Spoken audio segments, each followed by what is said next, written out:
Hey everybody.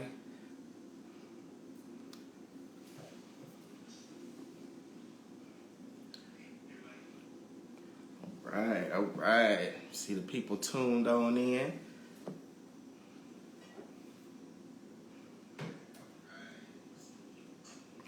So for those of you who are tuning in right now, I'm Q Jackson, lifestyle editor of the Quintessential Gentleman magazine. Thank you guys for joining us on this amazing Monday. Today, if you guys are familiar with the new Star show, you'll know what this theme song comes from. Are you guys familiar with it?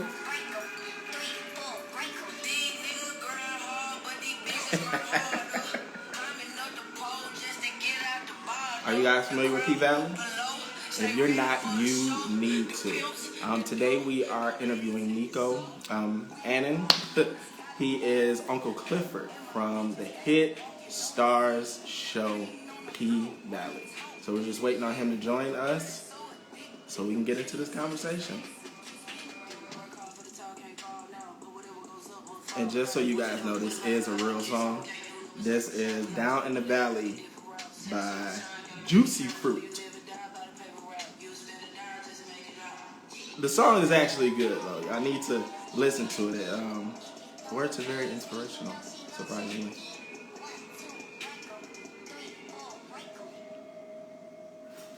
I think we should talk to Mercedes next. I think we need to just go ahead down to Chuckalisa in the next couple weeks and just go on down to the Pank. Where is Nicco? So, how's everybody's Monday going? How's everybody's week been? Go ahead and fill up the comments while we wait on Nicco, a.k.a. Uncle Clifford, to join us. And if you got any questions, feel free to go ahead and throw those in there as well. Hopefully, we'll get the chance to get to them.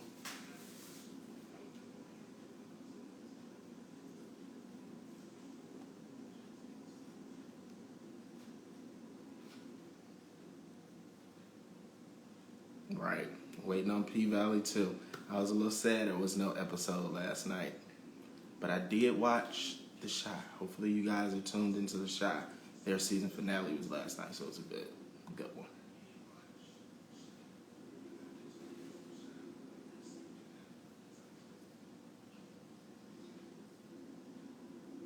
Right, next episode, next week. Make sure y'all are tuned in. Is next week the finale?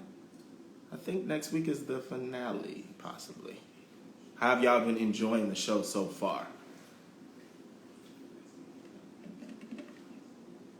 Who's your favorite character? This is water, guys, just to let y'all know. This is water.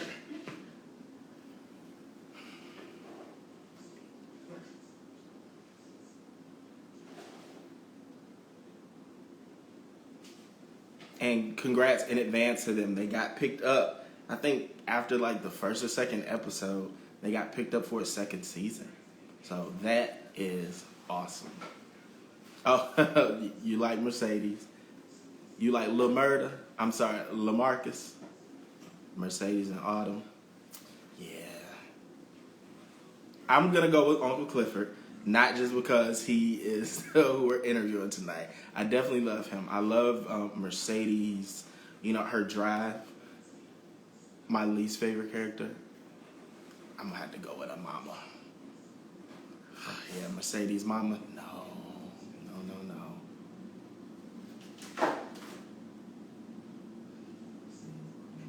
Uncle Clifford, where are you, friend?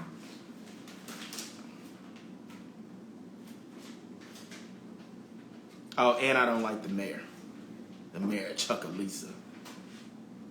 Nope. Isaiah Washington plays the hell out of that character, though. Yes, her mama is whack. And don't blame it on the Lord that you didn't steal your daughter's 20 bands, is what they called them.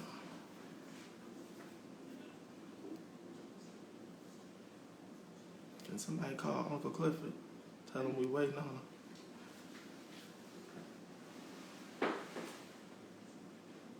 Well, I guess I'm gonna just have to entertain you guys. So, yeah. So I asked how everybody's Monday, how their Mondays have been. Is everybody back to work? To the parents out there, are the kids back to school? How's that going?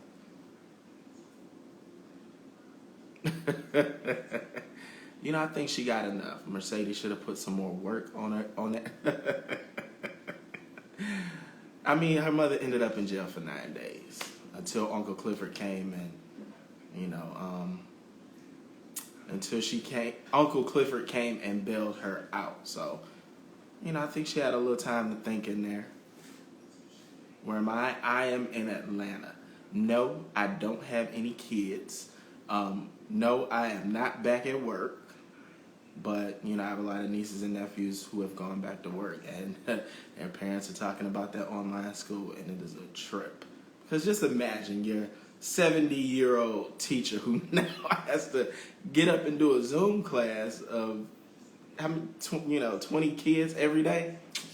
Ooh, I can imagine. Right. Are they hiring down at the Pank? Not the Pink. The Pank. Yup. Guess we got a parent on there. The virtual learning is some bull. Oh, I'm sorry.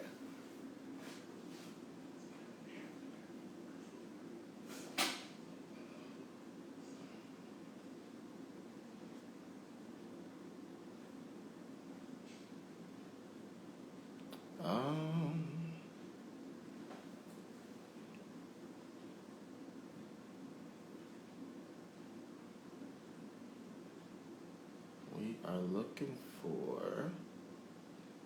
Nope. It's not in here just yet.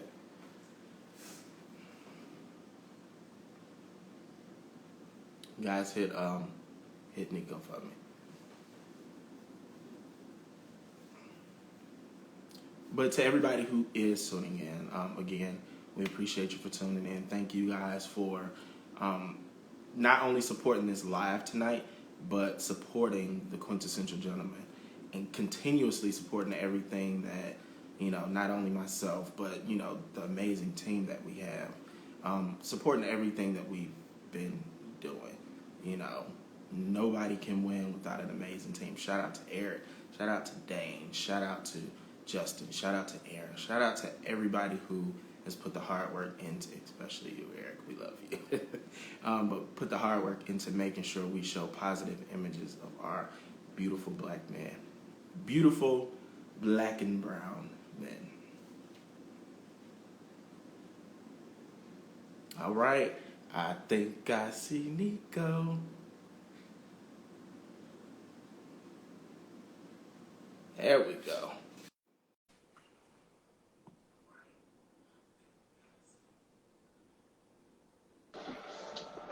Nicco, what's up, y'all? I am wonderful. My bad about this. And give me 2 seconds. 2 seconds. 2 seconds. All right. Now, hold on. Now, what that shirt say? God is what? Dope. God is dope. Shout out to the God is Dope brand. They have been everywhere. Yes. Nicco, how are you? I am wonderful. How are you? I'm blessed, man. You know, I was a little sad that, you know, yesterday, you know, all I had was the Shy to watch. You know, I couldn't watch P Valley. Like, what's up with this? Did you get caught up? Did you rewatch everything? Oh, I am super caught up. Actually, I know everything. That's what's up. How does it feel to be a part of this amazing show? Like, before you answer that, I will say that this show is one of the top 5 shows that have helped me personally to get through this pandemic and quarantine and all that. That's what's up. That's what's up. In what way? Well, it's entertaining. It's very entertaining. You know, it's a lot of different dynamics to the show. All of the characters, you know, bring their own different. You already know, especially Uncle Clifford. He bring that pizzazz. He got that, you know, that business sense. I got another question. I got a question for you later. I'm gonna ask you about you and this whole Loretta Devine thing. Okay. Hey, let's talk. Let's chop it up. Absolutely. So how did the role of Uncle Clifford come about for you? Like, how did I specifically? How did I get it? Yes. I auditioned like everybody else for this iteration, but prior to the show being a television show, the creator Katori Hall, when she first started this process, it was called Pussy Valley, and it was a play, and it was a Okay. play. And so when it was a play, it kind of started off when we were. She had 4 pages of the script, and we did. I read 4 pages of the script because I was introduced to her through another writer friend of Okay. hers and mine, a mutual writer friend. Because it wasn't even about a production; it literally was about a group of Black creatives that were getting together in like a salon style type of environment to workshop and to just bounce ideas off of one another. And so I first read Uncle Clifford then. It was a 4 page, it was 4 pages of the play that she had, and it was 2 scenes. And Uncle Clifford was in one of those scenes. And then it just developed over time, different iterations of the piece. And then from there, when we did a full production of it in 2015, at the Mixed Blood Theater in Minneapolis, where all the unrest is happening in Minneapolis these days. So it broke ground there, and there was some talk about networks being interested in the story, and we found a home over at Stars. And when she found a home at Stars, it just was about what was the opportunity. I knew that they would most likely, the networks were going to be going for a big name or something of that sort. And I just did my thing. They're going to look for somebody. And I was like, here she go, right here. You know what I mean? So like I have put in the work over the time and over the years of just kind of cultivating the character. And it was really interesting because, a lot of times in the Black community, people don't talk about a lot of things, and if a person is somewhere on the LGBTQIA spectrum, they just was sweet. Yeah. Got or like that. That's what they yeah. used to call it. Granddaddy used Yeah. to say a little wish-washy, a little wish-washy. You know what I'm saying? You got a little sugar. My godmother's father, Pop Pop. My Pop Pop. I love my Pop Pop. He sent me a message from on my birthday in my stories or whatever. Okay. But he always just be like, "Hey, Nicco, hey, yeah, Nicco, how you doing there, Nicco? Now, look, now you a little sweet there now, ain't you?" And I was like, "Yeah, Papa, yeah, Papa." And he was like, "Yeah, I thought so. Well, you keep on going now. You taking care of your mama, everything." And literally, he just would ask, just out of, "I think that's what's going on. Is that what's going on, you sweet?" So look, for something like that, because I know a lot of people who have, come out to their families in, Mm-hmm. the Black community, they have not been met with a lot of, acceptance and things like that. So for Yes, for somebody sure. like that to, embrace you still, despite what, they may feel was a difference, how did something like that feel for you? Um, the first word, honestly, that comes to my mind is familiar. Mm-hmm. It felt familiar. I have always lived my life in a way um, where people, I, I wasn't necessarily defined by others' realities, Mm-hmm. and it could be a combination of things, whether it was being an artist Mm-hmm. or whether it was having other things in my life as a young Black boy that I was combating and with or coming into acceptance with. I had more issues as a child, as a young child, dealing with colorism, dealing with having to be a certain size. I was too big as a child. Well, people, they would call you big boy. Mm-hmm. They wouldn't call you Nico. They hey big boy, hey dog boy. You know what I Yeah. mean? So it was those kinds of things, and probably honestly, my grandfather, used to call me, my grandfather used to say he had a little mail chute on the door, you know, that, Mm-hmm. so it wasn't a mailbox, it would be a mail chute. And I remember being like around 10 and 11, and he would say, he would call me Darky. I'm even thinking about this. I mean, he would call me Darky. And it was something that at first I would be like, Mom, why is Granddaddy calling me Darky? Like, that's that's me. And she was like, that's how he shows love. That's how he shows love because he called her that. Um, his mother was dark skinned. He was about your complexion. My grandfather was about your complexion on my mom's side. So there was all of this inherited toughness that was kind of passed down over Mm-hmm. time, if that makes sense. So when I got to like high school and people were talking about sexuality and things of that nature, uh, it affected me. I heard it, but it was something that didn't define me. You know, I won homecoming king when I was in high school, but Right. I also battled like members of the football team that was like, yo, it's gonna be. I'm just gonna be. I'm being 100, and I'm gonna just speak. You edit And we what you edit. appreciate that. Okay. You know, where one time I remember coming from English class and I was going up the stairs to math or whatever, and there were these football players that were also running for homecoming king. It Mm-hmm. was like, yo, it's gonna be some shit if that F word wins. And I was like, okay, okay, bet. So I didn't actually go up to my math class. I turned around and I went back down to the security booth and I told my security that, like, you know, the head security person that was like cool. And I was like, Miss Tyner, I'm just letting you know that Arnett said this and Kid said this, and I'm telling you, I ain't no punk.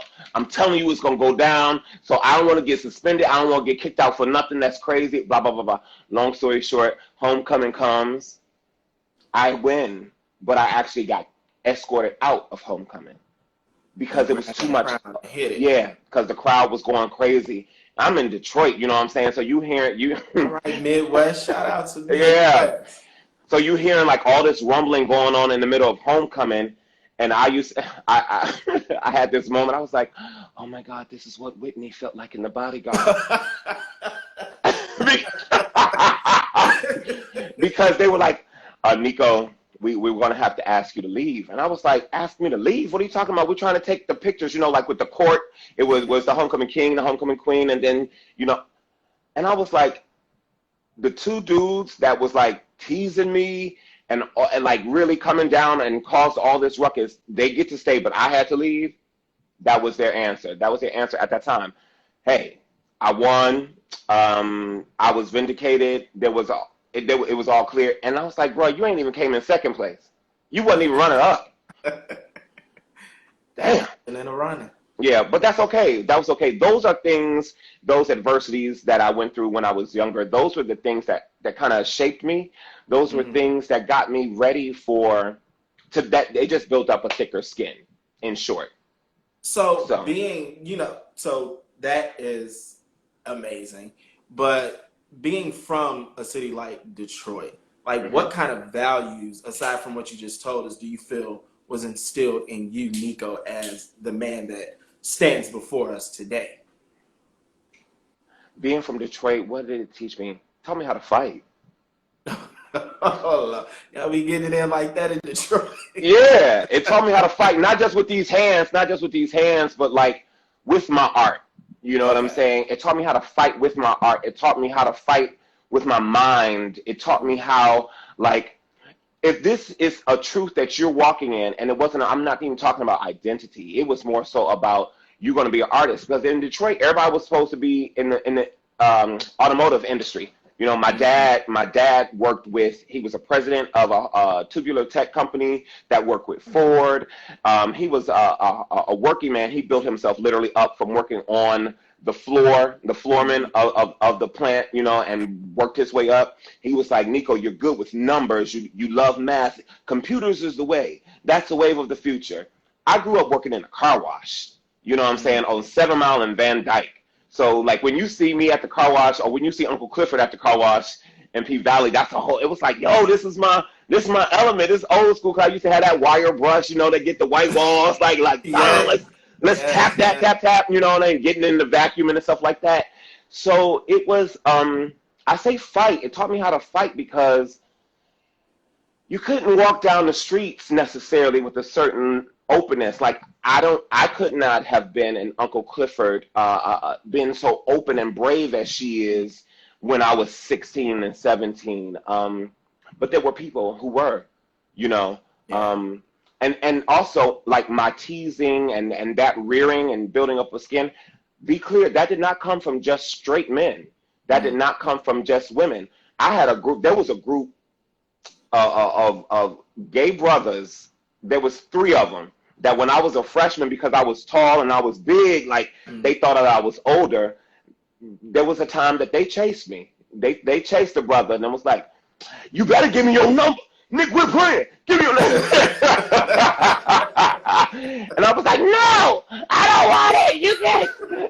I have to go to rehearsal. I don't know. So there was always, I mean, listen, I'm a very real person, so I'm giving it to you real. It was a difference. There was always something, you know, you had to fight. We one day coming from school, we had to fight the pimp.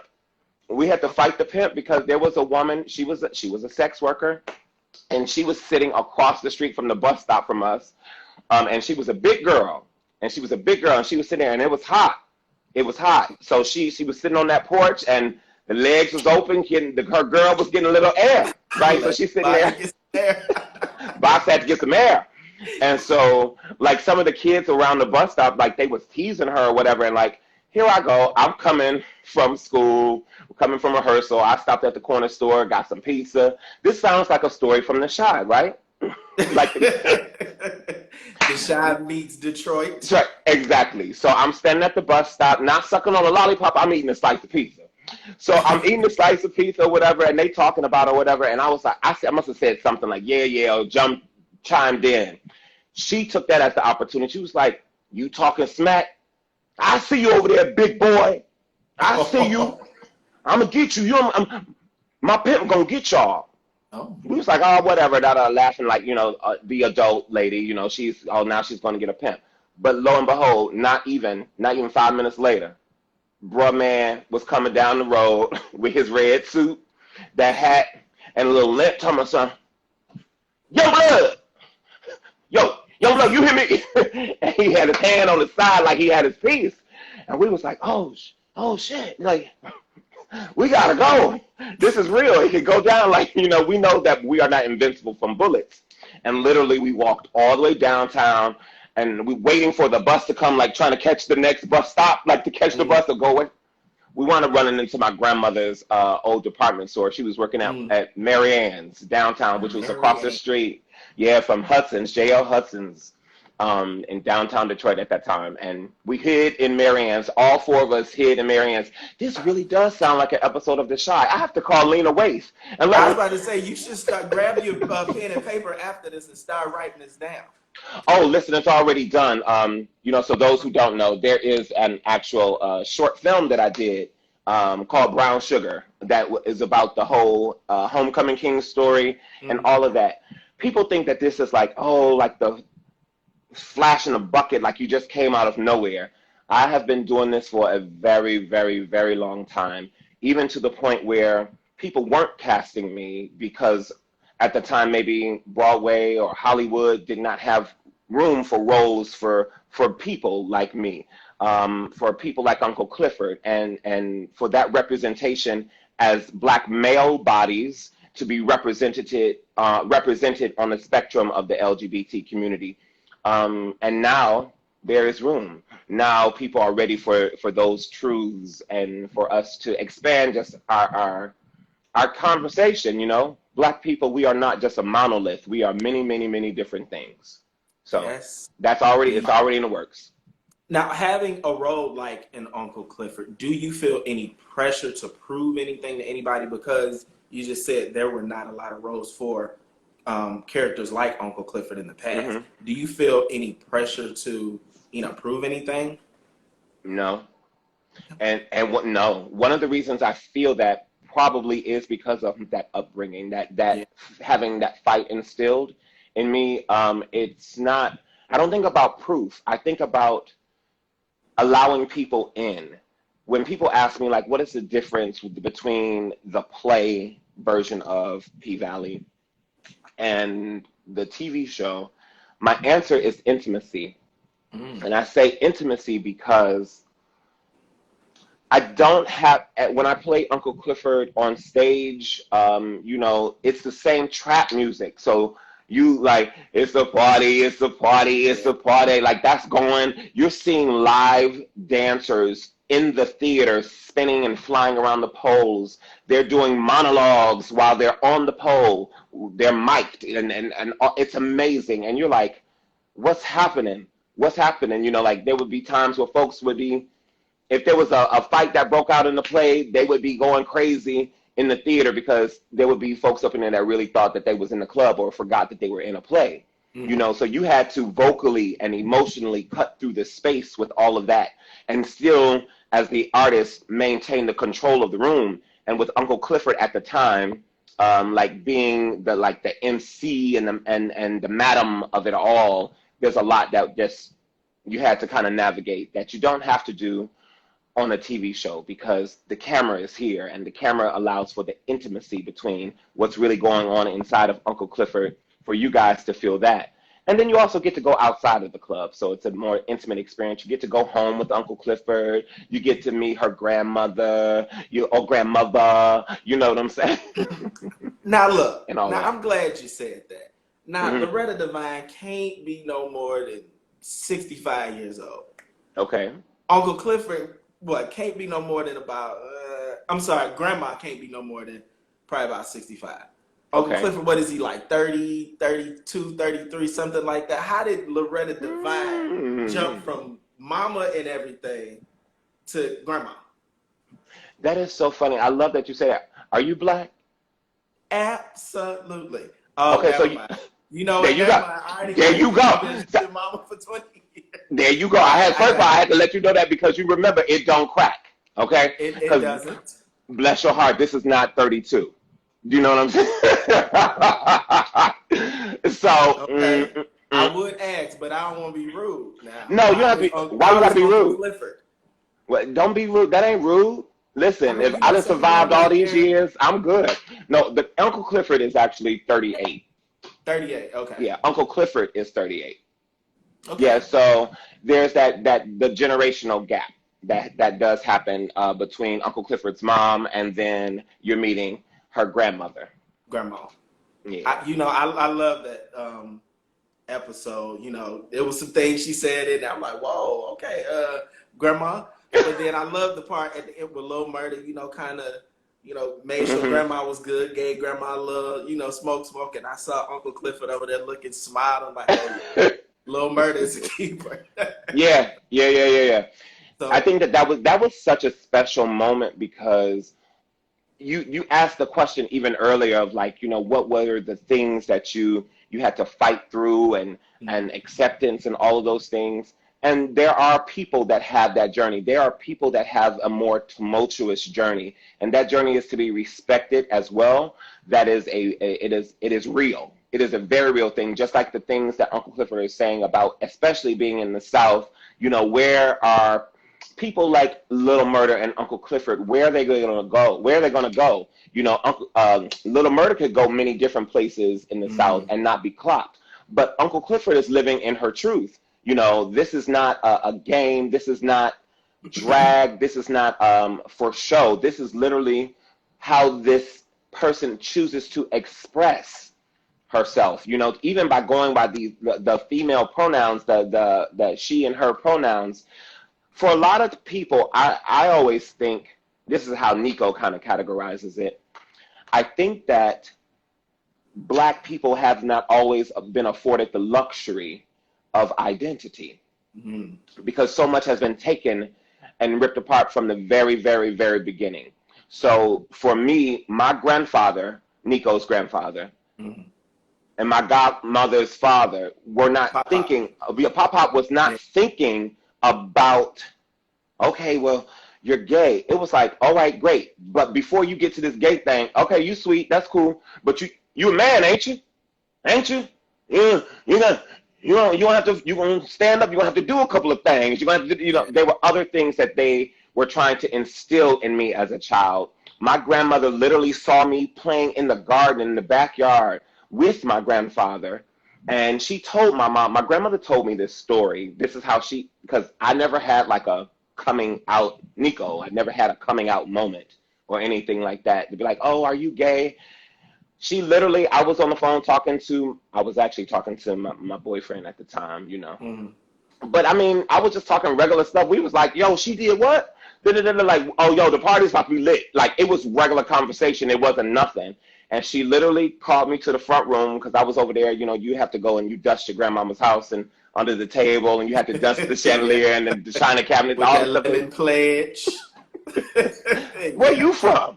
Cleveland, right next door. I'm You like got it. 3 hours away. I'm You over got there. it. I already know. You got it. Yes. So anyway, long story short, she called me to the front room, and she was sitting down and she was eating some hot water cornbread, Oh. and and she was like, sit down. And so I sat down, and she was like, it's one thing about it, but is you gay? And I just fell out laughing because I was like, how you just come out your face randomly and just ask somebody, is you gay? And I was like, and she just took me by surprise. I was 18 at the time, and I was laughing, and then I was like, yes, grandma. And she said, mm-hmm. Well, it's one thing about it. I always knew you was gay. And she said, your Uncle Bill, he was gay. Her brother was gay. And she said, I always have loved you, and I'm going to love you regardless. And just don't go on that Geraldo. Geraldo Rivera, the talk show. I know Geraldo. Yes. I didn't know Geraldo was. No. Because remember back in the day, Geraldo was more. There was a time on his show that he was more scandalous, kind of like Jerry Springer. Jerry, yeah, I remember. Yeah, so that. it was always just. This was the time that they had the gay person come on the TV and the sensationalism of it. So basically, she was saying to me, "You are more than just your sexuality." That's what she was having that conversation with me. So Nicco did not walk around the world saying, "I'm gay. I'm gay, but I'm gay." It was just like, bruh, I'm a black man. I'm a child of God. I'm my mama's child. There were so many things that came before sexuality. You know what I mean? Because it was like, you got to make it out on these streets. So that was a part of my experience. And in that, I felt a necessity to be able to share that sometimes there is not a trauma associated with identity. Sometimes there is not. Sometimes you are just who you are because that's how God created you. So while I got folks teasing me because I'm too dark. I got folks teasing me because my lips too big. I got folks teasing me because I got a gap. Folks tease me because my daddy from Ghana. Folks teasing me. I had all these other things going on, and I wasn't having no sex. So it wasn't about, do you understand what I'm saying? Yeah. Like, my world wasn't about who I was sleeping with. It was more so like, okay, who I got to throw hands with, you tease me, and I danced too, because I danced, and on top of my acting, it was like, yo, that big boy up there dance with them girls, and da-da-da-da-da. I was like, yeah, but you want to hang out with me because you want to get to know Sharonda, don't you? Exactly. You want to get to know Sharonda. Sharonda, don't talk to his ass. He's a punk. You know what I mean? So. You know what? I don't know if it's just Thank me. you, Oracle. And to everybody listening out here, Nicco, you giving me real Nicco Angelou right now. You are.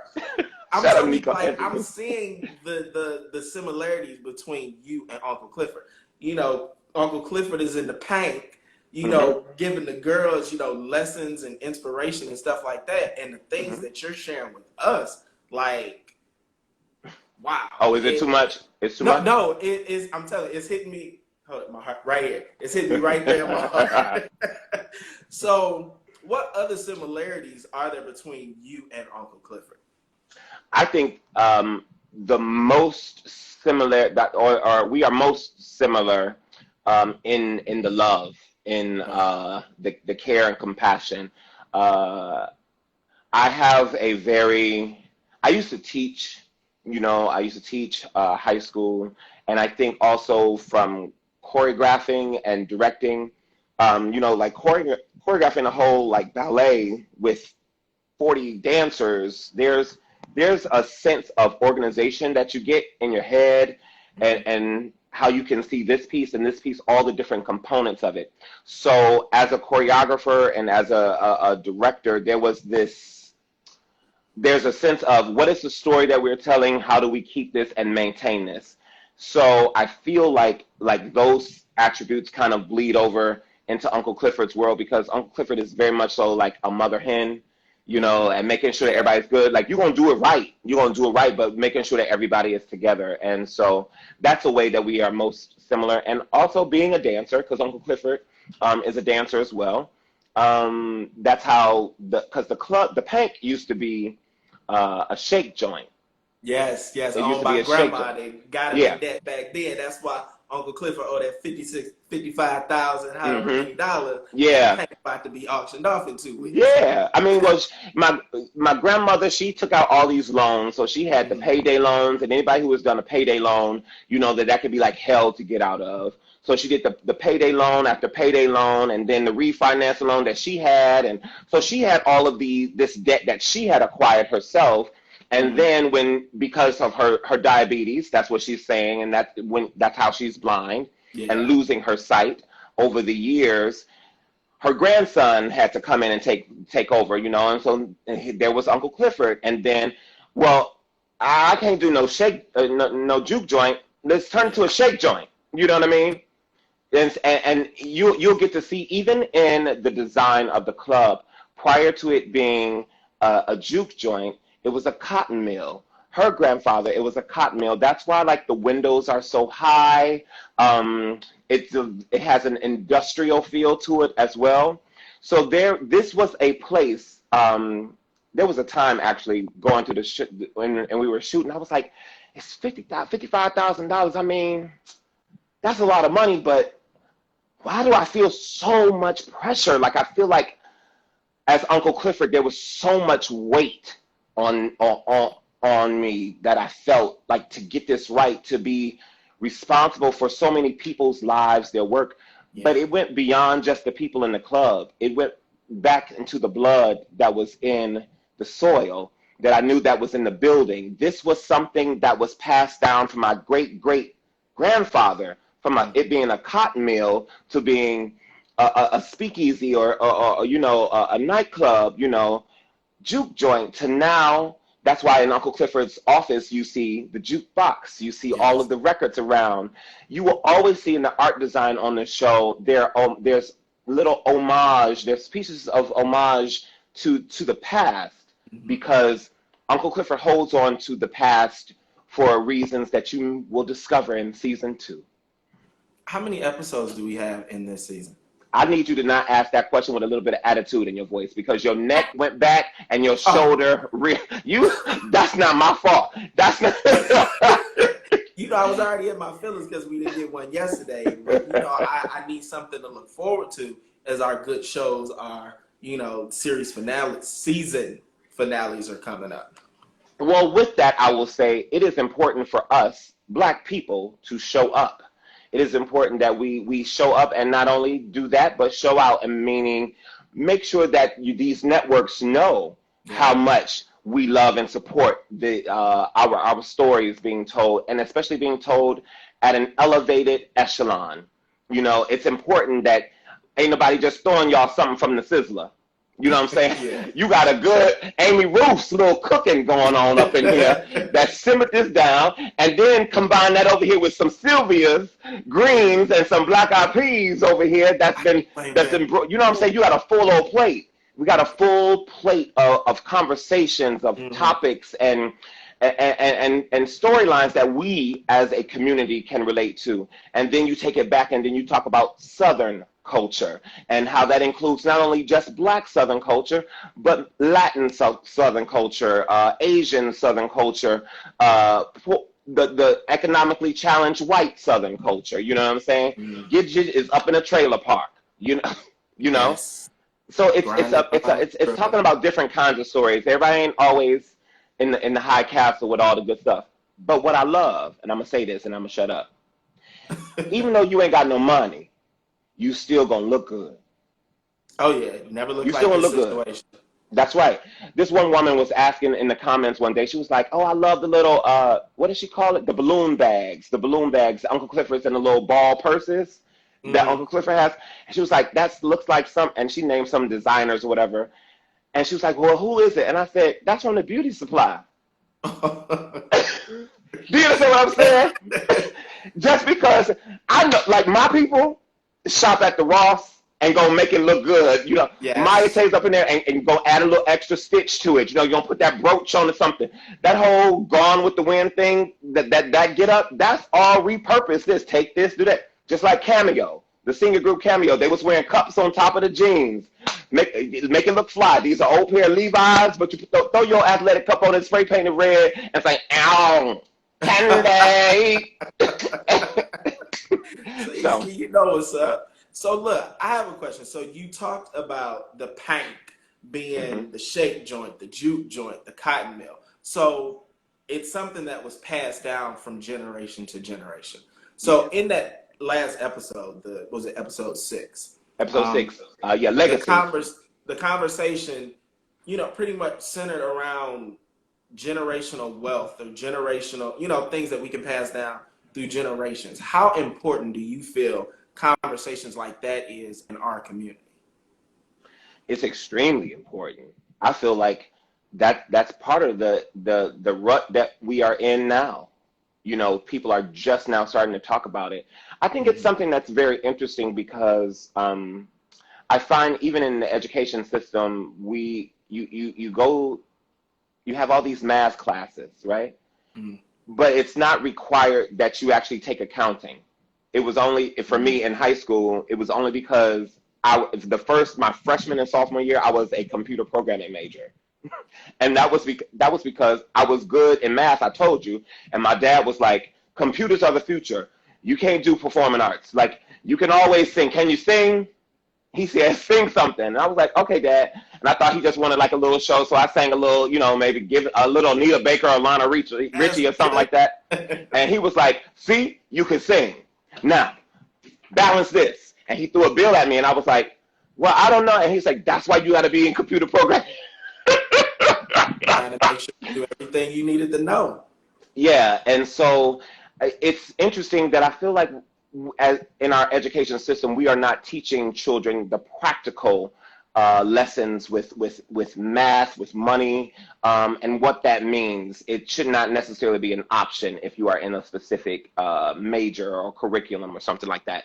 So I feel like everybody gets to a point, or most people I know get to a point of like, you're trying to figure it out once you hit 31, 32, and it's like, okay, I'm not in school no more. The party days are over. The Discover card that I got when I was in college, that has been maxed out and the interest has accrued over the last 7 years. Let me get that together. You kind of deal with the same way we were talking about our community dealing with identity. You don't really talk about it. You just do what you can do to get to the next thing. Just do what you can do to get to the next thing. You always borrowing to get to the next thing. And we oftentimes don't have the honest, transparent conversations to be able to understand more of what it takes to really balance a checkbook, what it means that, because listen, there was a time where, especially, boy, this is way before the show, but you get a check, everybody living check to check. And look, I don't have time. Look, I don't have time to go to the bank, especially before everything became like mobile. So your mobile Mm-hmm. banking, it was like, just run to the check cashing real quick. Run, that's fine. They're Let gonna them take take $12. $30 up out your Yeah, check. yeah, and Yes. and it was like, that's fine, because I need this right now. I gotta put half of it on this for the gas bill. I gotta do this for the groceries. Okay, y'all talking about food. All right. Well, we got some grits. We got some ramen. We got spaghetti. Everybody said today is spaghetti. You know what I mean? You making stuff stretch. So Yeah. that the conversations around that generational wealth, it bleeds, to me, in my opinion, over into many areas, whether we are talking about our nutrition within the community, whether we have those food deserts. It goes into when we talk about our economics and understanding how finances work with bank institutions and loans and all that stuff, and then owning property. So for me, as Uncle Clifford, it's not just about keeping the bank open. This is a piece of land that literally sits in the family. That's why when grandmother says Clifford Sales, and when she gave you the full government, your first and last name, that is not an option. She said that is not an option. And I was like, well, I don't know what I'm gonna do. You better get down on your knees and pray. And then she took it somewhere else. Yeah, that was what I was talking about earlier. I ain't want to say. Yeah, why you didn't want to say that? Everybody know a little. Everybody has like an elder in their family that feels like no filter. No filter. They like, I'm grown. She say, I'm grown. I can do what I want to do. It's like great granddaddy, like, you're not supposed to have that beer. You sitting up here going to dialysis treatment, talking about some, hand me my Miller. Like, what? Look, I made it this far. It ain't gonna kill me. Right. I froze up for a minute. So look, so you guys taped the show in Atlanta, right? Yes. Okay, so look, first of all, next time y'all start taping, let me know. I'm gonna drive down there. Look, if I got to bring y'all some grub or something like that, I'm coming. I need to come be all up in the paint. So okay. Down south, the Southern culture influences the club life a lot. Oh yeah. Right. So how influential do you feel like the club life is in the world?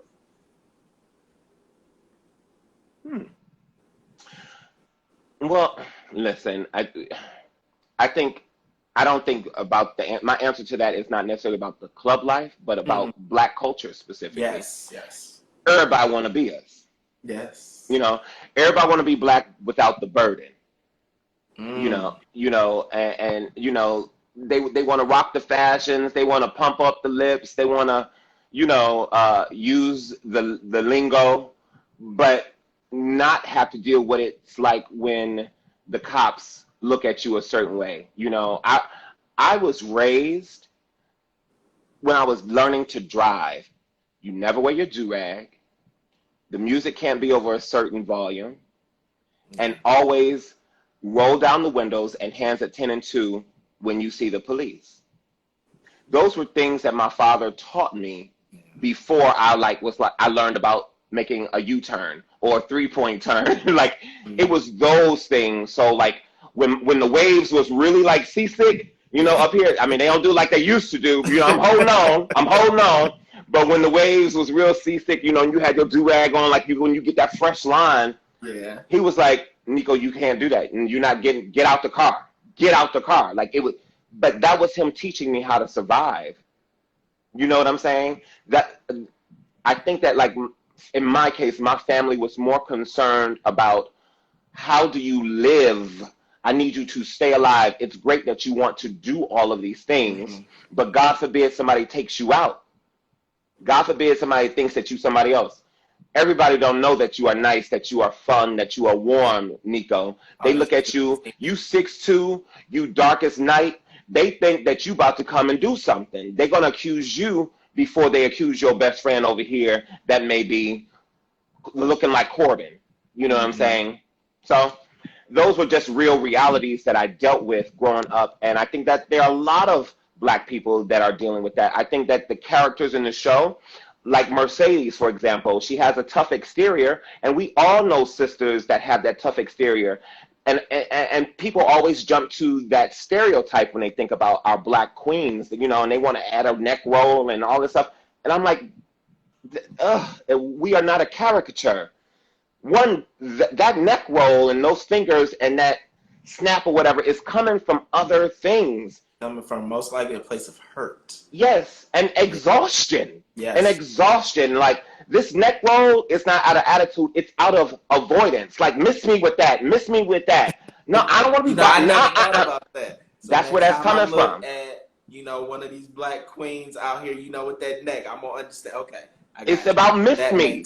It's about miss me. I don't have time for that, So that's how I've always just kind of interpreted the world. And a lot of that could be my artistry and my artistic eye, but that's the way I see it nonetheless.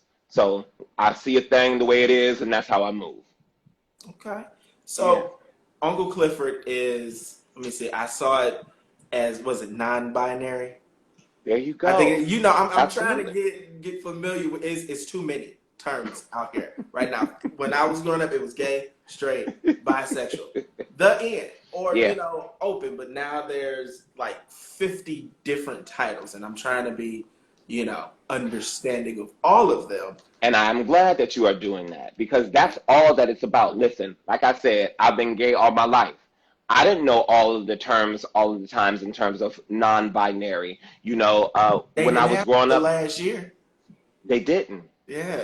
That lets you know. That lets you know how what the progression of things Yes. are, right? So think that you're just on the wave of it, of things changing, and it's something that's specifically within our community being able to take the time to even ask to how a person wants to be identified. That is what it's really all about. It's about having the care and concern for one another, especially within our own culture. Yeah. Point blank, period. Do you understand what that, and going from there, move on. It's a lot of women, it's a lot of people that don't like to be called bitch, you know, Mm-hmm. but in certain pockets of community, bitch is an affectionate term, you Exactly. Yeah. know. You see this on the show. We use the N word, the N word is used, B word is used, and it is all out of affection. It means so many different things on depending on how you say it. Southern culture is not just what you say, but it is also how you say it. Yeah. So even in that context, it makes sense that Uncle Clifford knows or has acquired some Vietnamese language because Oh the yes, yes. Vietnamese language, it affects the tone of how you say a word. That affects the meaning of it the Yeah. same way if I say bitch or Yeah. bitch, it's different. It's different. So that I feel like we speak from an inclusive space and we see the world in a more inclusive way. So bringing that to our stories is absolutely a part of our context for sure. So, piggybacking off of that, Hmm. how important or how do you feel like we can bring more awareness to what's going on in the queer and trans people community?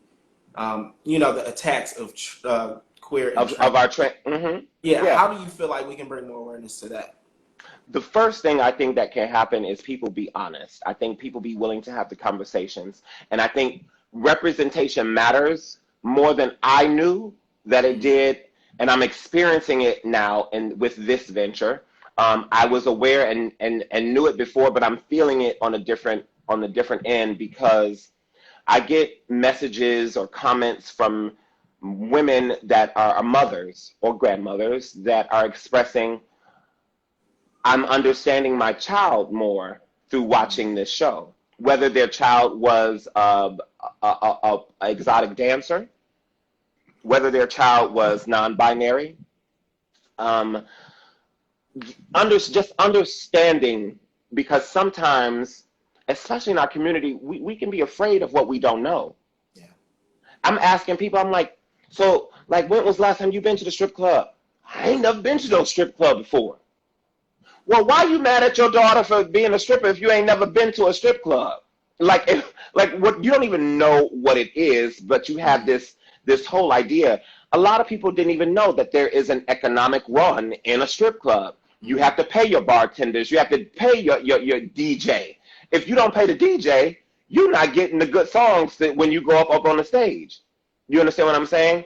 So whether you are the dancer or whether you are the music artist that wants to get your music played, you got to go to the strip club because that's where people are. There is a hierarchy. You got to pay to get your outfit. You got to you in there all night. Where are you going to get something to eat? You know, you know what happens if you forget you need to give a quick little shave or you got You to got your cigarettes at the you house. Yeah, you absolutely you got all come on. available in the strip club. I know you got folks in your family smoking Newports, don't you? Because you said you done forgot the Yes. cigarettes. Look, with it under your sleeve, under the sleeve, Yeah. or in the sock. Newport 100s in a box. I'll just say Yeah, that. yeah. I won't tell you who, but yeah, I absolutely have. You got a booby in your family? No. You got a June bug? No, we had a Butch. We Okay. got who else? What are the other black nicknames out there?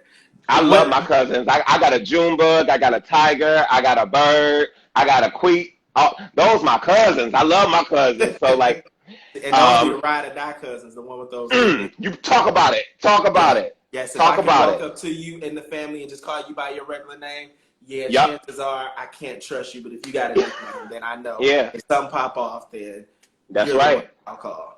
Yeah, those are my cousins that taught me how to fight. That was Yeah, like, we fighting over the Nintendo or the Sega game or whatever. You know what I mean? And they like they were brothers, and they was fighting. And then I'm like, but I want to play. It's my game. And get out of here. They sunning me. And then before I know it, I'm like, I'm fighting. And I'm like, why are yeah. we fighting? And they're like, no. I'm like, look, Nico, you got to duck. You got to duck. You got to guard yourself. Come on, like Bob Wade, get in there, nigga. Let's go. Ah! Yeah. So, See, you sound like you had a really good upbringing. So, before we go, give me two quick things that people may not know about Nicco. Keep it PG. why did you say? See, I y'all. don't know. It was something in that laugh. Looked like you started sweating a little bit. Yeah. Don't be hating on my melanin. You see how you do? You see how you do? Y'all see how they do me? I'm Y'all sorry. see how they do me? I'm sorry. Things that people may not know. I burn. Let's say I burn. Okay. You know what that means? Yes, you love to cook. There you go. See, And we love to eat. And you know what? I think the next time we need to interview you again, and it needs to be in the kitchen with Nicco. Okay. All right. You want some weed wings? That's what that is. You want? Listen out! Oh, Look yeah, out! so Listen yes, out! The but gentleman gonna have their weed wings coming up. So you can cook, and what's the other thing? I got a passport, and I love to travel internationally. So I love to travel internationally. Well, not 2020, I'm assuming, but Oh no, not still 2020. love to travel nonetheless. Yeah. Well, I can go in my mind. I got a good imagination. I got a good imagination. So That don't help. That not right now. That no, mm, nah, that don't help. We okay. we need to be on a beach somewhere in another country, eating some whatever they offer in whatever this country is. But So you need we've to been. learn how to go in your backyard, sit on that porch, turn on some Shangri-La, some good old Quincy Jones, and keep it moving. Okay? There I'm you gonna go. try that this weekend when There it's you not go. raining in Atlanta. I will try that. You got to find some peace, especially in these times. You got to find peace in the midst of this storm. Yeah.